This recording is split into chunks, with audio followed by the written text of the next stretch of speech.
Arafat Rahman cocoa ক্রীড়া সংসদ পিরোজপুর জেলা শাখা কর্তৃক আয়োজিত আরাফাত রহমান কোকো স্মৃতি ফুটবল টুর্নামেন্ট ফাইনাল খেলা পিরোজপুর জেলা স্টেডিয়ামে অনুষ্ঠিত হয়। মাদক বিরোধী র্যালি ও বিএনপির দলীয় সঙ্গীতের মাধ্যমে অনুষ্ঠান শুরু করা হয়।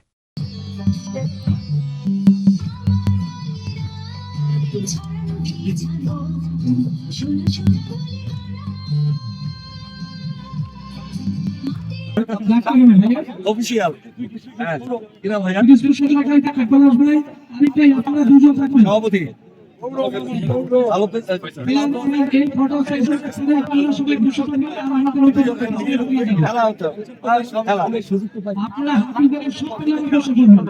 শুধু খেলা সাথে আবারও মাঠে ফিরিয়ে আনতে চাই সাঁতারের মির্জা জহুর হককে।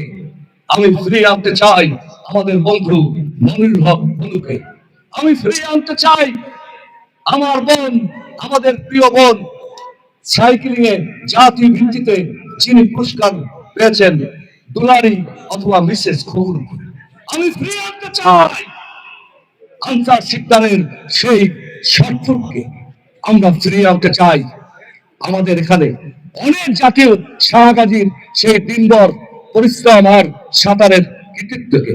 আমি আপনাদের সামনে আমরা জাতীয়তাবাদী দল ঘোষণা করছি, দল মত নির্বিশেষে অচিরেই সাইক্লিং আমরা ছোটবেলায় দেখেছি পিরোজপুর বাপরি স্কুলের আমাদের মনির ভাই এবং ইকবাল ভাই সম্ভবত ওদের বাড়ির সন্তান, তারা 3 দিন 4 দিন 5 দিন ব্যাপী সাইক্লিং করেছে, একসাথে সাইকেল চালিয়েছে, তারা 2 ভাই ফার্স্ট সেকেন্ড হয়েছে।